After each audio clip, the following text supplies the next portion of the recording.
Hello भाइयों बहनों दोस्तों मित्रों, स्वागत है आप सभी का एक बार फिर से DLS न्यूज चैनल पर। तो आज तारीख हो गई 25 अगस्त 2021 दिन बुधवार। बात करते हैं आज के मुख्य समाचार और टुडे ब्रेकिंग न्यूज के इस अपडेट वीडियो में नजर डालते हैं देश भर की तमाम बड़ी खबरों पर। प्राइवेट नौकरी करने वाले लोगों के लिए सरकार एक नई सुविधा शुरू करने जा रही है। क्या है अपडेट में आपको बताऊंगा। राशन कार्ड वालों के लिए भी जरूरी खबर है। वही दोस्तों आज की सबसे बड़ी खबर है अफगानिस्तान संकट पर, यानी कि अभी तालिबान का जो मसला चल रहा है, इस मुद्दे पर पीएम मोदी और पुतिन के बीच 45 मिनट तक फोन पर बातचीत हुई। पुतिन जो कि रूस के राष्ट्रपति हैं। अब आखिर क्या बातें हुई और इस बातचीत के बाद सरकार ने क्या बड़ा फैसला लिया, आपको जरूर जानना चाहिए एक भारतीय नागरिक होने के नाते। तो मैं आपको बताऊंगा पूरी बड़ी खबर। वहीं पाकिस्तान की एक गलतफहमी देखिए, पाकिस्तान की जो इमरान खान सरकार है उसमें से कोई नेता दावा कर रहा है कि तालिबान जो हमारा साथी है और वो हमें भारत से कश्मीर जीत कर देगा। मतलब तालिबान से पाकिस्तान ये उम्मीद लगाए हुए है कि तालिबान जो है ना कश्मीर भारत से छीन करके पाकिस्तान को दे देगा। अब इसे गलतफहमी नहीं तो और क्या कहते हैं। पूरी बड़ी खबरें जानेंगे एक एक करके। आज के 50 बड़ी ही इंपोर्टेंट यानी कि महत्वपूर्ण हेडलाइंस न्यूज पर नजर डालते हैं फटाफट से। तो बिल्कुल आप बने रहेगा मेरे साथ इस वीडियो में और एकदम पूरा लास्ट तक देखते रहिएगा। बिना टाइम वेस्ट किए सीधे ले चलता हूं पहली खबर में। देखिए आप, सरकार की एक और नई पहल है। 26 अगस्त को लॉन्च होने जा रहा है ई श्रम पोर्टल और इससे देश के हर कामगार को मिलेगा योजनाओं का लाभ। जी हाँ, जिस तरह से मतलब नौकरी वगैरह करने वालों के लिए सरकार EPFO की ओर से PF खाता खुलवा करके जो योजना निकाले हुए हैं, तो उसी तरह अब सरकार जो हमारे देश के जो कामगार मजदूर हैं, श्रमिक हैं, इनको भी एक पोर्टल पर जोड़ने जा रही है। 26 अगस्त को असंगठित क्षेत्र के कामगारों के लिए ई श्रम पोर्टल लॉन्च करने जा रही है और उससे देश के हर एक कामगार का रिकॉर्ड डेटा जो है वो सरकार के पास होगा। और इससे सरकार का मकसद ये है कि सभी योजनाओं का लाभ जो है सभी लोगों तक पहुंचे, है ना। तो कल सरकार ये ई श्रमिक पोर्टल लॉन्च करने जा रही है। अच्छा, साथ ही बड़ी खबर देखिए, थूकना गंदगी फैलाना अब आपको भारी पड़ेगा। 5,000 रुपए तक का फाइन वसूल सकेंगे सरकारी अधिकारी। यहाँ पर एक नया नियम लागू होने जा रहा है। केंद्र और राज्य सरकारों ने स्वच्छता को लेकर बड़ा फैसला लिया है। सरकार ने सॉलिड वेस्ट मैनेजमेंट एक्ट को सख्ती से लागू करने के लिए 13 स्तरों पर विभिन्न अधिकारियों को जुर्माना वसूली के अधिकार भी सौंप दिए हैं। यानी कि दोस्तों अब अगर आप कहीं पब्लिक प्लेस में, railway station, roadways, bus stand या चलते हुए सड़क पर कहीं पर भी या नाले में या और कहीं अगर कचरा फेंकते हो या खुले में शौच करते हुए पाए जाते हो, ऐसी सिचुएशन में आप पर 250 रुपए से लेकर 5,000 रुपए तक का जुर्माना यानी कि फाइन लगाया जाएगा। यहाँ तक कि गुटखा वगैरह खा रहे हो और रास्ते में थूक दिया तो भी आप पर फाइन लग सकता है। समझ रहे हो ना। इस तरह के सख्त नियम अब भारत सरकार जो देश के अलग अलग राज्यों में, अलग अलग जिलों में लागू करने जा रही है। तो प्लीज सावधान, बी केयरफुल। वही सरकार का एक और नया नियम देखिए, बच्चा गोद लेने में एक न्यू रूल जोड़ा गया है और वो ये कि विदेश जाने से पहले अब पेरेंट्स को सरकार को जानकारी देनी होगी। क्योंकि दोस्तों बहुत सारे ऐसे केसेस देखे गए हैं जिसमें लोग बाग क्या करते हैं कि बच्चे को गोद तो ले लेते हैं लेकिन फिर यूं विदेश फॉरेन जाने के नाम पर उस बच्चे को बाहर बेच के आ जाते हैं। ये एक मानव तस्करी या स्मगलिंग जो आप कह सकते हैं। तो ऐसे मामले भी बच्चों को गोद लेने के बहाने भी होते हैं कई बार, है ना। तो सरकार इन्हीं चीजों पर रोक लगाने के लिए अब अगर कोई हॉस्पिटल वगैरह से या कहीं से भी बच्चा गोद लेता है, एडॉप्ट करता है, तो उन पेरेंट्स को, माता पिता को विदेश जाने से पहले सरकार को यह सूचना देनी होगी कि ये हमारा वीजा पासपोर्ट है और हम फला कंट्री में जा रहे हैं, इसलिए जा रहे हैं और वापस कब तक आएंगे। तो ये डिटेल्स आपको देनी पड़ेगी, ठीक है ना। वह देखिए बड़ी खबर, भारत के लिए एक बड़े ही गौरव की और अच्छी बात भी है। भारत ने अमेरिका को पीछे छोड़ा और बना दुनिया का दूसरा सबसे आकर्षक मैन्युफैक्चरिंग सेंटर। पहले नंबर पर चीन है और दूसरे नंबर पर इतने दिन अमेरिका था, उसको पछाड़कर भारत ने दूसरा स्थान हासिल कर लिया। चीन के बाद अगर दुनिया में ऐसा कोई दूसरा देश है जो आकर्षक मैन्युफैक्चरिंग का सेंटर यानी कि हब बन गया, तो वो है हमारा इंडिया, भारत। और इसीलिए इंडिया के लिए, भारत के लिए एक लाइक तो बनता है। फटाफट से लाइक कर दीजिए। और चलिए आगे बढ़ते हैं अगले अपडेट में। तो आपको पता होगा पंजाब के किसान भाई लोग गन्ने की रेटों को बढ़ाने के लिए सरकार के विरुद्ध में प्रदर्शन वगैरह कर रहे थे, जिसके चलते इस रूट की कई सारी ट्रेनें भी मिस थी। तो अब ऐसे में सरकार ने गन्ना किसानों के लिए बड़ा फैसला लिया। पंजाब में गन्ने का रेट 360 रुपए प्रति क्विंटल कर दिया और इससे किसान भाई लोगों में खुशी की लहर देखी गई। और अब किसानों ने कुल मिलाकर के पटरियों वगैरह पर जो अपना प्रदर्शन कर रहे थे वो सब कुछ हटा दिया है ना। गन्ने की कीमत को यहाँ पर पंजाब में 360 रुपए प्रति क्विंटल सरकार ने कर दिया, जो कि हरियाणा राज्य से भी 2 रुपए कीमत ज्यादा है। वहीं किसानों को लेकर और एक खबर देखिए, देश भर के किसान संघों के 1500 प्रतिनिधि जो हैं वो 2 दिन के राष्ट्रीय सम्मेलन में भाग लेने जा रहे हैं। जी हाँ, 26 और 27 अगस्त को राष्ट्रीय सम्मेलन के दौरान कृषि कानूनों के खिलाफ चल रहे आंदोलन के लिए भविष्य की रणनीति पर भी किसान भाई लोग जो है चर्चा करेंगे। तो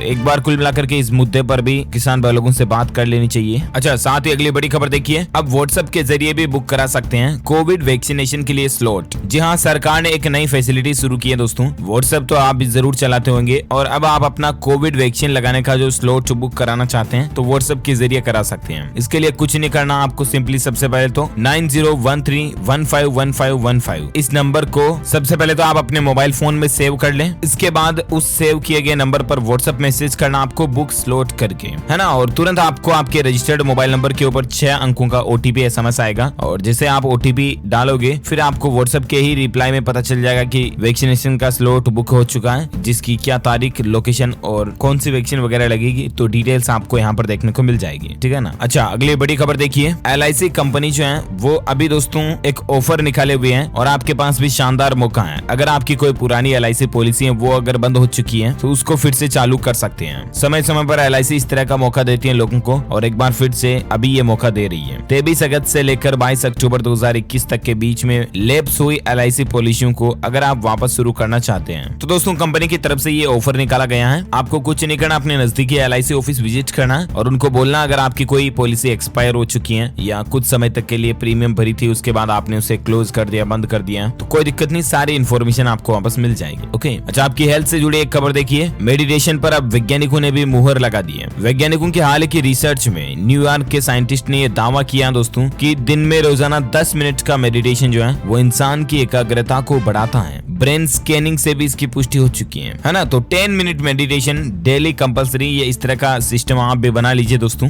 अच्छा, हेल्थ से जुड़ी और एक रिसर्च देखिए कि अगर आप कम पानी पीते हैं ना तो सावधान हो जाइए, अलर्ट हो जाइए। जो लोग रोजाना 8 गिलास पानी बराबर पीते हैं उनके हार्ट का फेल होने का खतरा जो घट जाता है, क्योंकि दोस्तों पानी से सीरम सोडियम को कंट्रोल कर सकते हैं और यहीं से खतरा बढ़ जाता है। पीने का पानी एक तरह से फायदा भी है लेकिन आपको बहुत ज्यादा सावधानियां भी रखनी पड़ती हैं। अच्छा, साथ ही अगली बड़ी खबर देखिए। एक खुशखबरी है, ESIC में अब आएंगे 30,000 रूपए वेतन पाने वाले कर्मचारी भी। कर्मचारी राज्य बीमा निगम में सरकार नियमों को बदलाव करने की तैयारी कर रही है। नौकरी पेशा करने वाले लोगों के लिए राहत की खबर है कि राज्य कर्मचारी बीमा निगम की मेडिकल स्कीम का दायरा बढ़ सकता है। इस स्कीम के तहत 30,000 रूपए तक वेतन पाने वाले कर्मचारियों को शामिल किया जा सकता है। फिलहाल ESIC का लाभ केवल 21,000 रूपए तक वेतन पाने वाले कर्मचारी ही उठा पाते हैं। इस नए प्रस्ताव को ESIC बोर्ड की बैठक की मीटिंग में रखा जाएगा और जहां मंजूरी के बाद इसे मोदी सरकार के पास भेजा जाएगा, जहां से सरकार इसको लागू कर देगी, है ना। अच्छा, बड़ी खबर देखिए दोस्तों। 10 साल पहले एक भंवरी देवी का मैटर चला था, आपको पता होगा, जिसमें अब पूर्व मंत्री महिपाल समेत 7 नेताओं को जमानत मिल चुकी है, जिसमें एक तो राजस्थान के पूर्व मंत्री महिपाल, मदरेणा वगैरह भी शामिल है। अच्छा, वहीं बड़ी दुख की बात है कि बंगाल की खाड़ी में भूकंप के तेज झटके महसूस किए गए। तीव्रता बहुत ज्यादा थी, 5.1 तीव्रता का भूकंप जो है बंगाल की खाड़ी में दोपहर देखा गया। कल ही आंध्र प्रदेश इसका केंद्र था। ओके, और साथ ही अगली बड़ी खबर देखिए। बिहार पंचायत चुनाव की तारीखों का ऐलान हो चुका है। आखिर बिहार में कब कब चुनाव होंगे? तो कुल मिलाकर के चुनाव के लिए मतदान जो 11 चरणों में होंगे। बिहार चुनाव आयोग ने कल ही त्रिस्तरीय पंचायत चुनाव की अधिसूचना जारी कर दी है। अब 11 चरणों में पहले से लेकर 11वें चरण में कब कब किन किन जिलों में वोटिंग होगी। 24 सितंबर से यहाँ पर चुनाव शुरू होंगे, जो 12 दिसंबर को लास्ट तक चुनाव रहेंगे। ओके, डिटेल्स आप देख सकते हैं स्क्रीन पर। अच्छा, साथ ही एजुकेशन से संबंधित कुछ खबरें देखिए आप। इग्नू में दाखिले की अंतिम तारीख बढ़ा दी। इग्नू यूनिवर्सिटी में अगर आप एडमिशन लेना चाहते हैं तो आप 31 अगस्त तक ले सकते हैं। ऑनलाइन फॉर्म भरने की लास्ट डेट को बढ़ा दिया। ओके, और एजुकेशन पर और एक खबर देखिए। छत्तीसगढ़ राज्य में नर्सिंग परीक्षा का जो पेपर आउट वगैरह हो गया था तो उसकी परीक्षा अब 6 सितंबर को होगी। BSc नर्सिंग का पेपर लीक मामले में अब ये परीक्षा 6 सितंबर को रखी जाएगी, ठीक है ना। वही बड़ी खबर देखिए। उत्तर प्रदेश की मस्जिद में 27 अगस्त से जुमे की नमाज फिर से शुरू होने जा रही है। सिया धर्म गुरु मौलाना कल्बे जवाद ने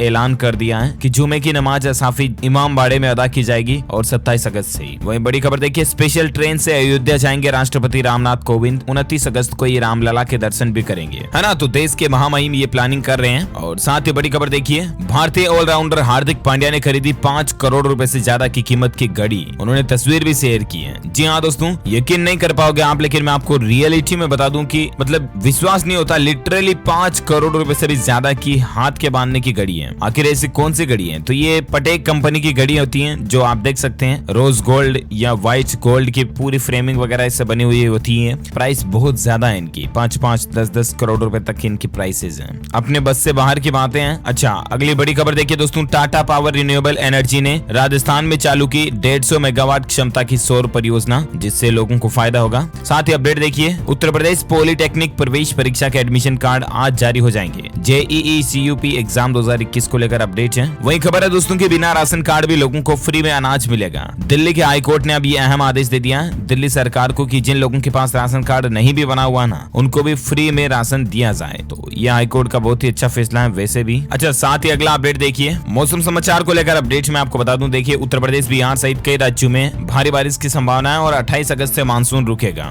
वैसे अभी संपूर्ण भारत का आज 25 अगस्त 2021 का मौसम पूर्वानुमान आखिर क्या कहता है? तो अगले 24 घंटों के दौरान उत्तराखंड, उत्तर प्रदेश की तलहटी, बिहार, उप हिमालय, पश्चिम बंगाल, सिक्किम, असम, मेघालय, अरुणाचल प्रदेश में भारी बारिश के साथ हल्की से मध्यम बारिश की संभावना है। पूर्वोत्तर भारत, अंडमान निकोबार द्वीप समूह, शेष उत्तर प्रदेश, हिमाचल प्रदेश, पूर्वी मध्य प्रदेश, झारखंड, केरल, तमिलनाडु में भी हल्की से मध्यम बारिश हो सकती है। वहीं दोस्तों तेलंगाना, उड़ीसा, गुजरात, महाराष्ट्र और कर्नाटक में भी हल्की बारिश की संभावना है। ओके, तो ये रहा वेदर न्यूज अलर्ट। और वहीं देखिए सराफा बाजार में सोने चांदी के रेट की बात करें तो गोल्ड के दाम भी बढ़े और चांदी भी महंगी हुई है। अभी नए रेट क्या चल रहे हैं तो आप स्क्रीन पर देख सकते हैं। आज सोना 340 रुपए और चांदी 828 रुपए महंगी हुई। अभी सोने का रेट चल रहा है 47,646 रुपए प्रति 10 ग्राम, जबकि चांदी का रेट चल रहा है 63,030 रुपए प्रति kilogram. Okay, gold and silver price today news update की बात करें, पेट्रोल डीजल के रेट को लेकर तो एक राहत भरी खबर देखिए, महंगाई से थोड़ी राहत मिली है। मध्य प्रदेश, राजस्थान सहित 21 राज्यों में पेट्रोल डीजल अभी भी 100 रुपए के पार चल रहा है, लेकिन आज मतलब कुछ पैसों की कटौती हुई और इस तरह से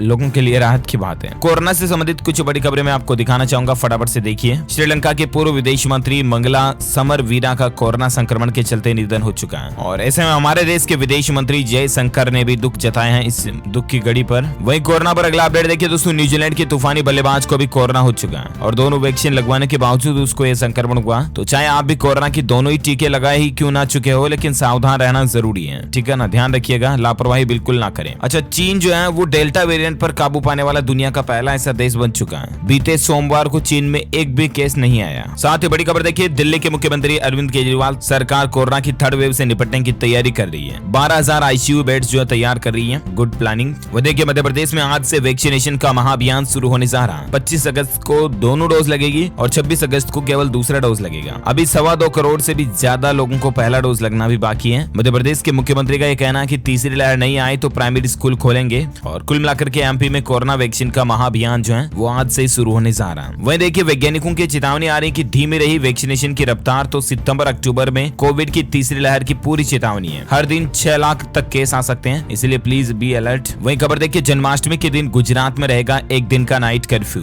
गणपति उत्सव को लेकर भी दिशा निर्देश जारी किए गए हैं और आपको ये रेगुलेशंस गाइडलाइंस जो है गणपति उत्सव के दौरान पालन करनी होगी। गुजरात सरकार की तरफ से कोरोना के मद्देनजर ये जन्माष्टमी को लेकर बड़ा फैसला लिया गया है। वह देखिए भारत में टोटल टीका का कुछ डेटा देखिए, 1,60,00,000 लोगों को दूसरा डोज नहीं मिला है, जबकि अब तक 48% वयस्क लोगों को कोरोना का टीका लग चुका है। वहीं खबर देखिए, कोरोना की तीसरी लहर को लेकर राजस्थान भी सतर्क हो चुका है। हर एक अस्पताल की एक प्रोफाइल बनाई जाएगी और जिसमें डेटा होगा दोस्तों की किस हॉस्पिटल में कितने बेड खाली हैं, किस में क्या क्या सर्विसेज सुविधा अवेलेबल है, ताकि इस बार मिसमैनेजमेंट बिल्कुल भी ना हो। अच्छा, भारत में कोरोना के ताजा आंकड़ों की बात करें तो देखिए पिछले 24 घंटों के दौरान 37,600 के लगभग ज्यादा नए मामले देखे गए। 647 लोगों की मौत हुई। एक्टिव केस की संख्या अभी भारत में 3,16,000 चल रही है और भारत में कोरोना से कुल मरने वालों की संख्या का आंकड़ा 4,35,788 से भी ज्यादा पहुंच चुका है। ओके, तो ये तो रहा कोविड डेटा और आइए अब अपन नजर डालते हैं कुछ और बड़ी खबरों में। देखिए दोस्तों, एक और खतरा मंडरा रहा है। राजधानी दिल्ली में भी डेंगू के मामले तेजी से बढ़ने लगे हैं। एक सप्ताह में ही 14 नए मामले आए। मलेरिया के भी 4 नए केस सामने आए। अभी मच्छरों का सीजन बहुत जोरदार चल रहा है और प्लीज दोस्तों आप सोने से पहले अपने बच्चों को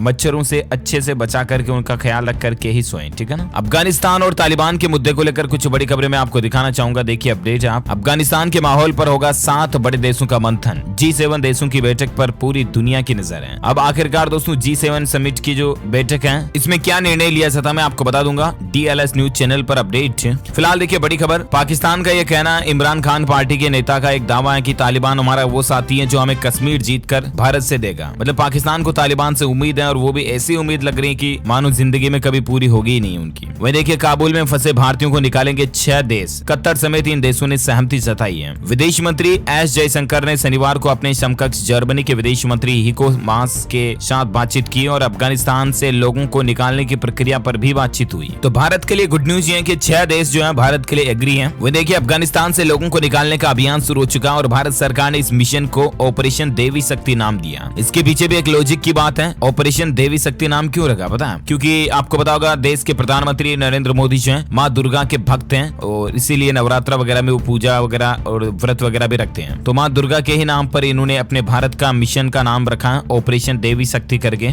ओके, वहीं देखिए पीएम मोदी ने रूसी राष्ट्रपति पुतिन के साथ अफगानिस्तान के ताजा हालातों पर बातचीत और चर्चा की। 45 मिनट पर दोनों ही देशों के बीच फोन पर बातचीत हुई। प्रधानमंत्री नरेंद्र मोदी और रूसी राष्ट्रपति व्लादिमीर पुतिन के बीच अफगानिस्तान के हालिया घटनाक्रम के साथ साथ द्विपक्षीय मुद्दों पर भी बातचीत चर्चा हुई, जिसमें एक तो कोविड-19 के खिलाफ भारत रूस सहयोग शामिल है। हम महत्वपूर्ण मुद्दों पर करीबी परामर्श जारी रखने पर सहमत हुए हैं, ये कहना है रूस का ना। वहीं बड़ी खबर देखिए तालिबान को बड़ा झटका लगा है। अमेरिका सहित 60 देशों ने अफगानिस्तान को मिलने वाली आर्थिक मदद को रोक दिया है और सपोर्ट में अभी केवल चीन चल रहा है जो फंड वगैरह दे रहा है तालिबान को। जबकि देखिए अफगानिस्तान संकट पर G7 देशों की बड़ी बैठक जो आज होने जा रही है, तालिबान को मान्यता मिलेगी या बैन लगेगा, जो भी अपडेट आता मैं आपको बताऊंगा DLS न्यूज चैनल पर। बड़ी खबर। अच्छा देखिए अगला अपडेट तालिबानी हुकूमत पर। तालिबान बोला कि अफगानिस्तान से काबिल लोगों को न ले जाए अमेरिका। 31 अगस्त तक हर हाल में पूरा करे रेस्क्यू ऑपरेशन। तालिबान के प्रमुख ने 5 बड़ी बातें बताई। एक तो उसका कहना है कि महिलाओं को काम करने से नहीं रोकेंगे, पंजशीर मुद्दा शांति से सुलझाना चाहेंगे, देश छोड़कर गए लोग वापस आएं और अफगान नागरिक देश छोड़कर न जाएं और जो बाहर दूसरे देशों के दूतावास वगैरह उनके काम जारी रखें, हम पूरी सुरक्षा करेंगे। ये कहना है तालिबान प्रमुख का। लेकिन इन सारे नियमों को तालिबान पहले से ही तोड़ चुका है, लेकिन फिर भी तालिबान जो ये वादे कर रहा है फर्जी है। वहीं देखिए काबुल से लौटे 3 युवकों की एक आंखों देखी कहानी। हर तरफ गोलियों की गूंज है, सब लोग डरे हुए हैं। हम भारत के लिए निकले तो तालिबानियों ने घेर लिया और कागज देखकर छोड़ा। ये 3 लोग थे दोस्तों जो जुलाई के महीने में मतलब अफगानिस्तान काबुल पहुंचे थे फ्लाइट से इंटरनेशनली टिकट लेकर के। अब आपको सोच रहे होंगे दोस्तों की फ्लाइट में क्यों बैठे,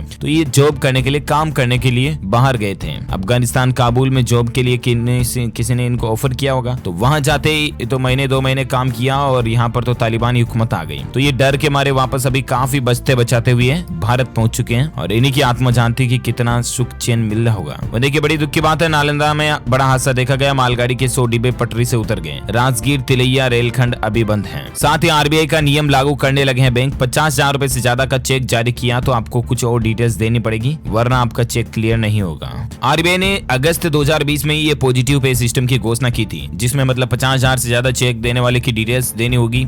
चेक री-वेरीफाई होगा, रिकन्फर्मेशन होगा डिटेल्स, तभी चेक क्लियर होगा, राइट। तो इस तरह के नियम हालांकि अभी कई सारे बैंक लागू करने जा रहे हैं, एक्सिस बैंक वगैरह ये। वही देखिए पंजाब राज्य में गन्ना किसानों को मुख्यमंत्री अमरिंदर सिंह ने बड़ा तोहफा दिया, 35 रुपए बढ़ा दिया दाम। अब प्रदर्शन खत्म हो चुका है। वही देखिए कोरोना वैक्सीन की टेस्टिंग में शामिल लोगों को कोविन ऐप के जरिए डिजिटल सर्टिफिकेट दिए जाएंगे। केंद्रीय स्वास्थ्य मंत्री ने खुद ट्वीट करके बात की जानकारी दी है। साथ ही खबर देखिए 2 साल में पहली बार तेजस ट्रेन लेट हुई है। 2.5 घंटे देरी से दिल्ली पहुंची ट्रेन तो तकरीबन 1574 यात्रियों ने ट्रेन से रिफंड मांगा। रेलवे से मांगा, मतलब ट्रेन से तो क्या मांगे। तो IRCTC ने सभी को 250 रुपए वापस लौटा दिए, यानी कि फ्री में रेल यात्रा हो गई इनके तो तेजस ट्रेन के लेट होने के चलते। रेलवे को लेकर एक खबर अच्छी है कि बिहार और उत्तर प्रदेश के बीच हर रोज कुछ अनरिजर्व ट्रेनें चलने जा रही हैं, जिसमें आप आसानी से मतलब सफर कर पाएंगे बिना कोई टिकट वगैरह की भी, है ना। वहीं देखिए रिसर्चर्स कर सकेंगे चंद्रयान 2 ऑर्बिटर के डेटा के, मतलब इस डेटा को वैज्ञानिक अब विश्लेषण करेंगे और इस्तेमाल करेंगे। इसरो ने इस तरह का प्रस्ताव भी मांगा है, तो कोई भी साइंटिस्ट की टीम जो कांटेक्ट कर सकती है। अच्छा प्राइवेटाइजेशन पर दोस्तों राहुल गांधी का कहना है कि देश में 70 साल में बनी संपत्ति को सरकार बेच रही है, जबकि सरकार ने हाल ही में आपको पता होगा कि कुछ ऐसे नियम लागू किए गए और उसमें सरकार का ये कहना है कि 6 लाख करोड़ रुपए तक की सरकार को अलग इनकम आएगी। इसके लिए सरकार कुछ चीजों को तो बेचने जा रही है और कुछ चीजों को मतलब ज्यादातर चीजों को तो रेंटल पर्पज से दे रही है, जहां से सरकार को कमाई होगी, किराया आएगा हर महीने, है ना। तो इस पर स्मृति ने पलटवार भी किया है कि हमने कांग्रेसों के लुटेरों से देश के पैसे को बचाया है। राहुल गांधी ने ये आरोप लगाए, देख सकते हैं आप। अच्छा वहीं देखिए हिमाचल प्रदेश में कैबिनेट की बैठक में बड़ा फैसला लिया गया। 4 सितंबर तक बंद रहेंगे स्कूल। जल संकट दूर करने के लिए मिली सीवेज लाइन निकासी प्लान को मंजूरी दे दी है, तो ये एक बहुत ही अच्छी राहत की बात है वाकई में, है ना। अच्छा साथ ही खबर देखिए दिल्ली से मेरठ आने जाने वालों का सफर अब 120 रुपए तक महंगा होगा, क्योंकि इस रूट पर सितंबर से ही दिल्ली से गाजियाबाद, मेरठ और हापुड़ की ओर से दिल्ली मेरठ एक्सप्रेस वे से आने वाले वाहन चालकों को अब टोल चुकाना पड़ेगा। यहाँ पर NHAI यानी कि national highway authority of India जो है ना, टोल प्लाजा इंस्टॉल करने जा रही है। साथ ही खबर देखिए तमिलनाडु में मुख्यमंत्री M.K. स्टालिन ने घोषणा कर दी कि राज्य में बनाया जाएगा पूर्व मुख्यमंत्री M. करुणानिधि के सम्मान में 39 करोड़ रुपए का स्मारक, जो कि वाकई में एक अमेजिंग बात है, राइट। इसी कड़ी में आज दिन भर की तमाम बड़ी खबरें, मुख्य समाचार, टुडे ब्रेकिंग न्यूज का अपडेट वीडियो यही फिनिश होता है। और हाँ, आप हमारी DLS न्यूज टीम की तरफ से